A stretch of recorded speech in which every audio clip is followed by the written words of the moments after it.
This is a true story, taken from an actual medical file. Has it ever occurred to you, as you thumb through the dog-eared magazines and periodicals in your doctor's waiting room, that he too is equally susceptible to illness and disease, much the same as you, his patient? It's a common fault that we tend to take for granted the general well-being of our GP, just as we take for granted the air we breathe. But oddly enough, it's often the doctor himself who disregards his own physical limitations while he hands out treatment and advice to those of us who've enlisted his aid. Such was the case with Dr. George Morphy, a general practitioner in the East End of London, in my story tonight, which I've called The Donor.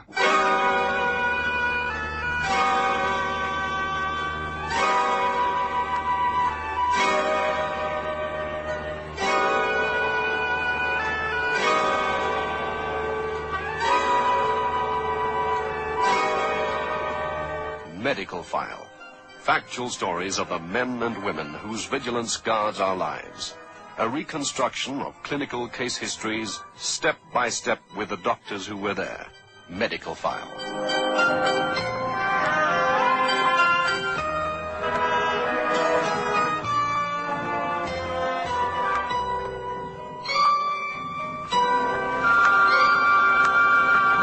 He was born in Suffolk, England in 1891. It was in his early teens, after helping to nurse his mother through a very difficult illness, his father having died when George was 15, that he decided to embark on a career in medicine. He was educated at Malvern and Trinity College, Cambridge. He qualified at Great Ormond Street Hospital for Children. After 3 years in general practice, he spent a further 10 years as a government medical officer in Zambia, which was then, of course, Northern Rhodesia, where his duties ranged from school inspection to major surgery and the control of epidemics. It was during one of these outbreaks that George himself became infected by a little-known virus associated with yellow fever, and he was sent home to recuperate. But the illness had left its mark, and George was never really fit again, his heart being in a somewhat delicate state. In 1930 he married, and then in 1933 set up practice in Bethnal Green, London, where he became both friend and medical advisor to many families in the area. All seemed well until the outbreak of the Second World War, when a great number of his colleagues enlisted in the services, and George's practice trebled, as it were, overnight. Hospitals were badly understaffed, and George, much against his wife's protests, offered his help. So, by early 1941, the height of the London Blitz, his health was seriously undermined by the strain of work, worry, tension, and, of course, irregular meals. George, will you eat now? Sorry, Janet, I haven't time. I'm due at the hospital at 2. I'll get something there. But, George, you haven't eaten for...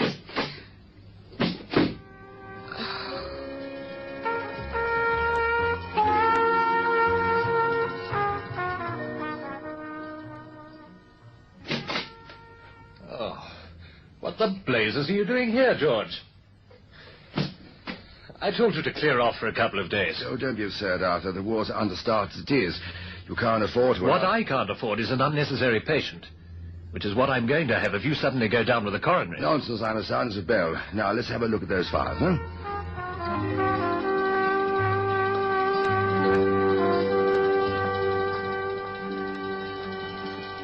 I neglected to mention that apart from being a conscientious doctor, George Morphy was also a very stubborn man. He refused all advice and ignored utterly the warning signs of fatigue and strain. And then, one evening in January 1941, after a particularly grueling day at the hospital...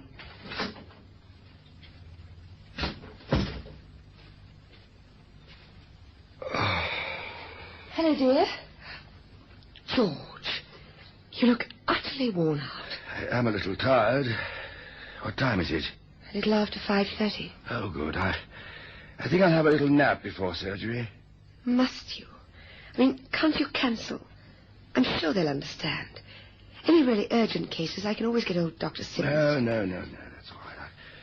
I'll be all right. Just give me a buzz at 6. Let me have another look at it in about a week's time. Maybe you can remove the stitches then. Oh, yeah. And do remember next time, a sharp chisel, not a rusty old blunt one. You're lucky not to have septicemia. Oh, yes, well, good night, Doctor, and thank you. Good night.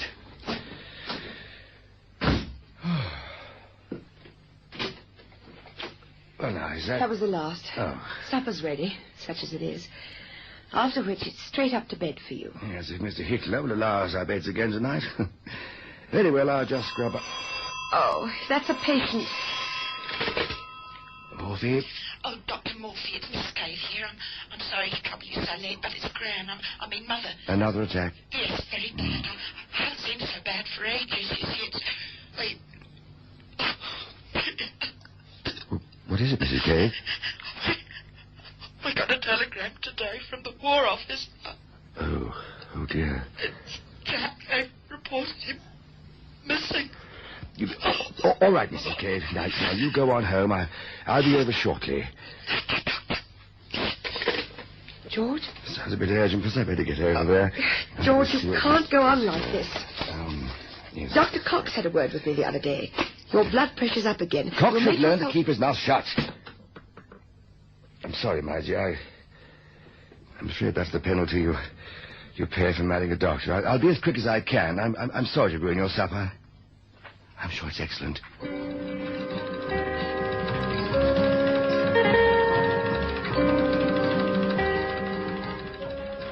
Dr. Morphy said he'd be round directly.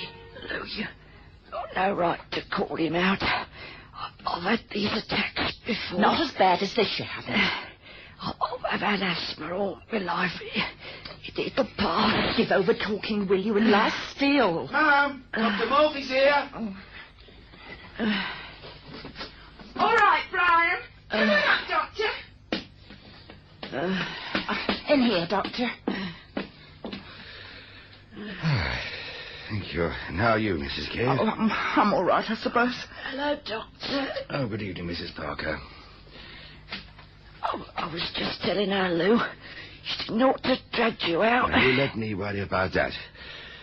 You don't sound too good, Mrs. Parker. You don't look too good. Lou, why don't you go downstairs and make the doctor a nice cup of tea? Oh, yes, all right, I'll, yes. She's the one, who you ought to be looking at. We've had a bit of sad news. Yes, so I believe. I'm very sorry. Now, won't you roll up your sleeve, Mrs. Parker? I'm going to give you an injection. Now, how long have you been like this? Oh, this afternoon it come on. When the telegram arrived, eh? Oh, yeah.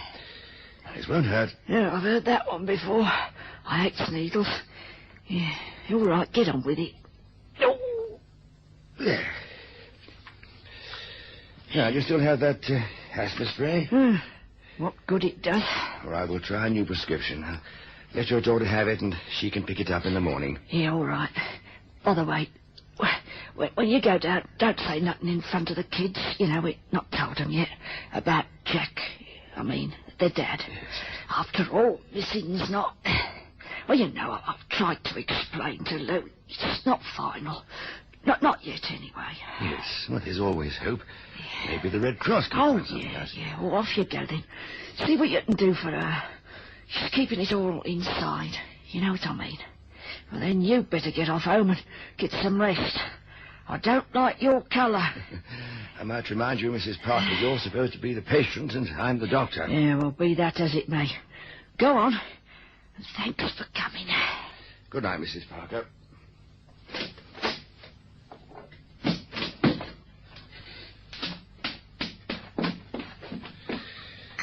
Mrs. Cave? Oh, there you are, Doctor. I've made the tea. Let it stand a minute. Brian, nip in the kitchen and see if you can't find a few biscuits. Right, Mum. And, take your time. It's all right, Mum. I saw the telegram. Oh, Dick. It's not necessarily final, you know, Mrs. Cave. A lot of our boys are reported missing, and then a couple of months later turn up in POW camps. Look, I've written a prescription. Something for your mother and something for you. Now, I want you to take... Oh, right on time again. Oh, dear. So I'll have to go. Now, will you be able to get your mother in the shelter all right? Oh, I'll manage her. He can take care of Susan. Off you go.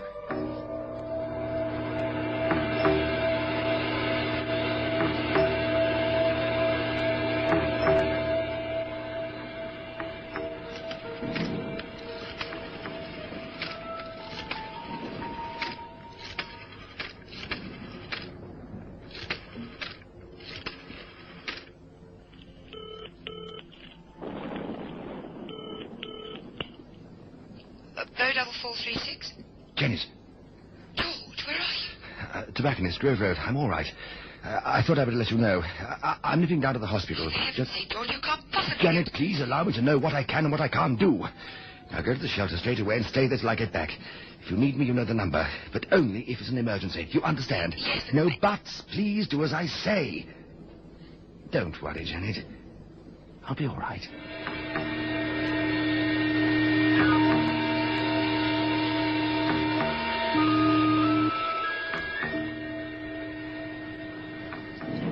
Tilly, I don't want to go to the shelter. For goodness sake, Mother, don't make things more awkward than they are Tilly, already. I can't breathe down there. Brings on me asthma worse. I'll just put me under the bed. I'll be all Don't right. talk daft, Mother. Now, come on, before all blown to kingdom come. Brian, have you got Susie? Yes, but she won't come without Bessie. Oh, that blasted dog. Come on, Mother, hurry up. Come on, Bessie. We're all going to the shelter. What's my musical job? Don't leave her, please. Oh, yes, leave her, will I'm you? not going without Bessie. Come on, Bessie. Oh, Mother, can't you move any faster than that? I'm not as young as that. Oh, she bit me.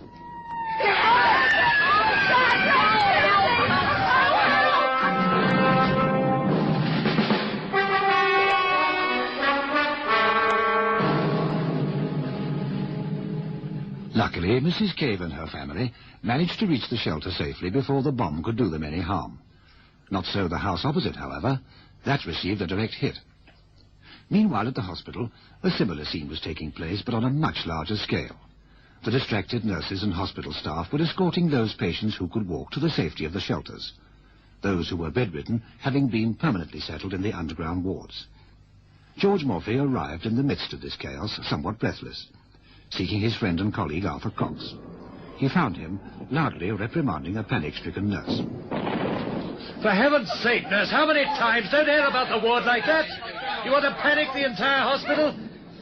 George, what the blazes are you doing here? I thought I told you. No time for that now. I come to help. Oh, you're in no condition To to help. please you with conditions. Do you want help or don't you? Yes, of course I want help. But what the... The shelter with... Come on!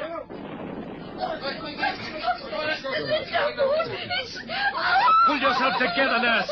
Crying's not going to help those poor devils in there, is it? I'm sorry. Orderly! Yes, sir. Stretchers, quick! Equipment and as much help as you can muster. Yes, sir. Nurse, any patients still on their feet, bring them too. Now hurry, girl, hurry!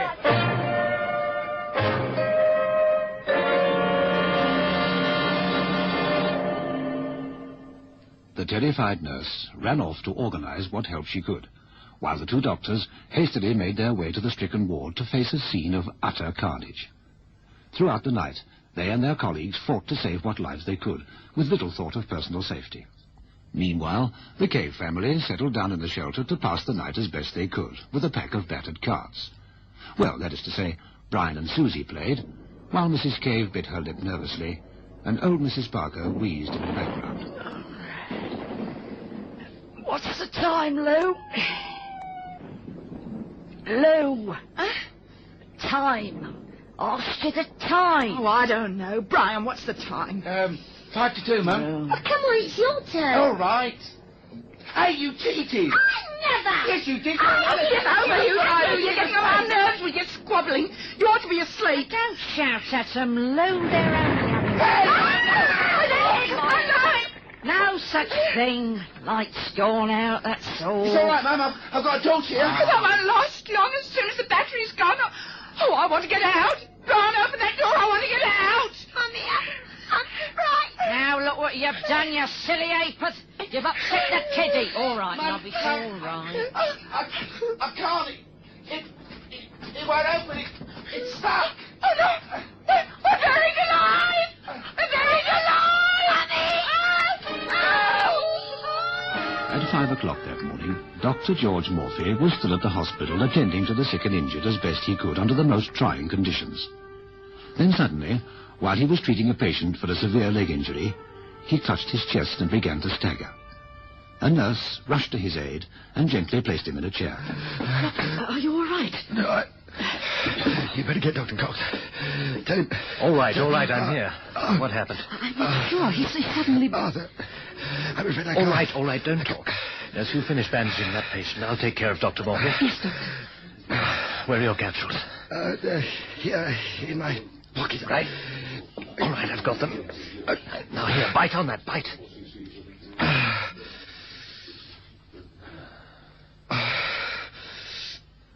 Well? Yes. Oh, it's going off. I should have remembered. Yes, well, they're not much use to you sitting in your pocket. Stupid of me. I slipped my mind. It was so... All right, enough's enough. You're going home. No. Will you listen to me for once? I'll get you a driver and I'll get someone to phone Janet.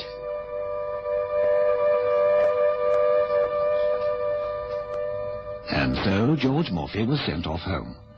As they drove silently through the bleeding corpse of London, through street after ruined street of disemboweled homes, George wondered what he might find of his own home. Then he caught sight of what was once the cave's house, now reduced to a pile of rubble. Rescue workers scrambled about, like ants on a giant anthill. Stop the car. What? Stop the car. I want to get out. All right, Al. I'm supposed to take you home, you know, and tuck you up in bed because you're not very well.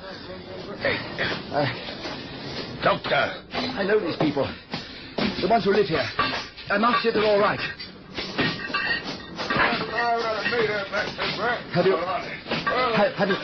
Have you found anyone yet? What? Have you found anyone? No, not yet. If anyone alive under this lot, I'll be surprised. Oh, cool. Over the road there, they copped it, poor devils. But there's a shelter. Maybe they're... How long have you been digging? Oh, what, a couple of hours, I suppose. I reckon they bought it, mate. Oh, dear.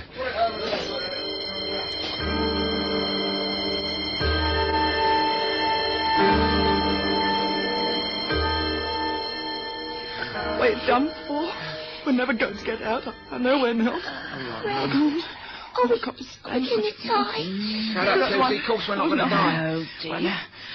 Mummy's upset. All right, Mum. Take no notice. Just sit quiet. Somebody will come. Hush. Brian, perhaps if you start knocking, somebody might hear. We've got to get out. We've got to get out. I can't stick it anymore. We can't all die in this rat hole.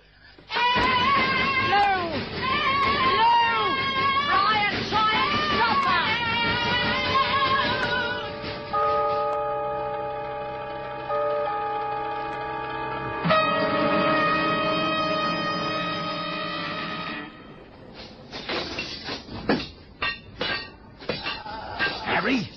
Harry, there's someone down there begging. Here, what? Hey, you blokes, come over here, quick. Come on, dig! Come on, dig down there. She's alive. Oh, thank heavens they're alive. Annie, there, look. That's a shelter, ain't it? Let's have a look. All right.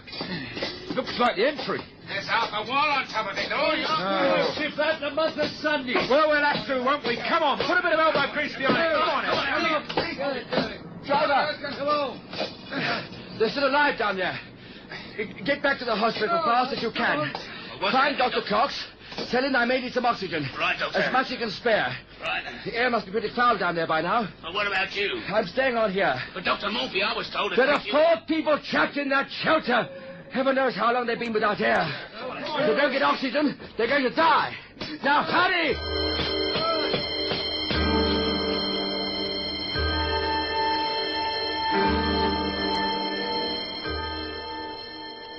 The driver set off as fast as his battered old car would take him back to the hospital, where he collected as many cylinders as Dr. Cox could spare.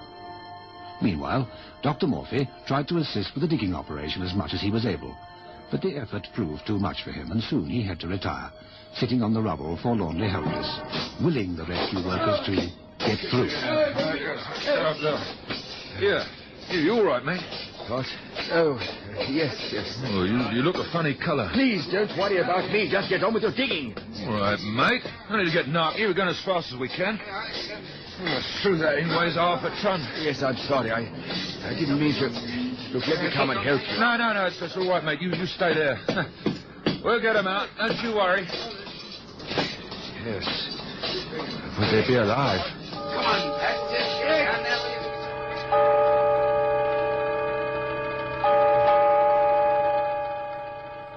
The driver of the car was unable to get through to Janet Morphy, the phones being out of action. So on his way back, he decided to make a slight detour and explain personally what had happened. Janet, being concerned for her husband's well-being, insisted upon going with him. They arrived to find the workers confronted by a fresh obstacle. The metal door to the shelter was so warped and misshapen, they found it impossible to prise it open. I don't understand people. I really don't. How many times have I been told you don't put doors on shelters? Especially metal ones. Just asking for trouble, that is. George, isn't there any way they can get through? For heaven's sake, can't you bore a hole through, burn it? Oh, in case you hadn't noticed, mate, there's gas around here. One spark and we're all on the other side. Well, a pickaxe, then. All I want's a hole, that's Don't it. you think we tried? All right. Here, Fred, you're the ugliest. See if you can't get a hole through this lot. Right. George, you're exhausted. No, I'm exhausted, Janet. What are we to do? Walk away and leave these people to die? Of course not. Go on, get... Dear, I don't know. Isn't there someone else? Someone else? Who, for instance? You think this is the only case anyone's up to here? This is one of the village tea party. Do you think I could ever face myself again if I simply walked away because I was tired?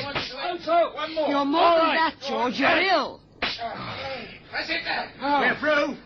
Doctor, we're through. Janet, quickly, help me with those cylinders.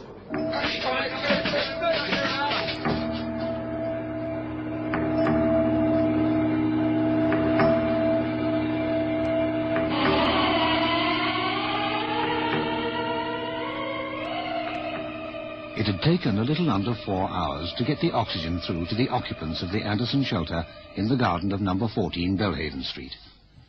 Another few minutes, and they would have died of asphyxia. Dr. Morphy watched with intense relief as Mrs. Cave, her 2 children and her mother were taken away in an ambulance. And then... Well, now we can go home. George! George! Oh, no. Quickly, somebody help me! All right, My husband's ill! I've got it. Okay. I must get him home. All right, steady there, Gov. All right, driver, get them doors open. We've got to get the clock out fast.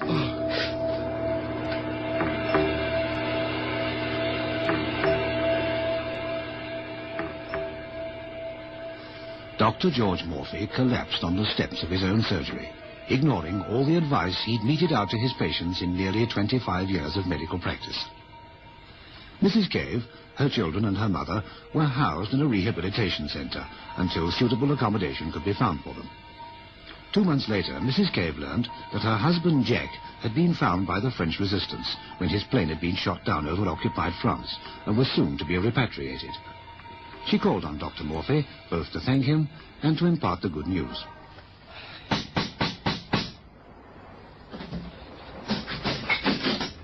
Oh, Mrs. Cave. I've just come to thank the doctor for what he did for me and the family and to tell him that I think you ought to know, Mrs. Cave. My husband died 2 months ago. Oh. He was a very sick man. I don't think anybody quite realized, least of all himself. You see, that night, the night your family were trapped, was too much for him, I'm afraid. Gee, I don't know what to say. I feel sort of responsible. Oh, no, you mustn't feel that. You see, my husband was a doctor.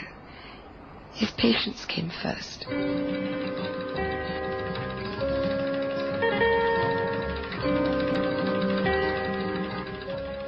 His patients came first. Foolish? No, I think not. If it weren't for Dr. George Morphy, Mrs. Cave and her family wouldn't be alive today. The world is made up of givers and takers. Dr. Morphy was a giver, if you like, a donor.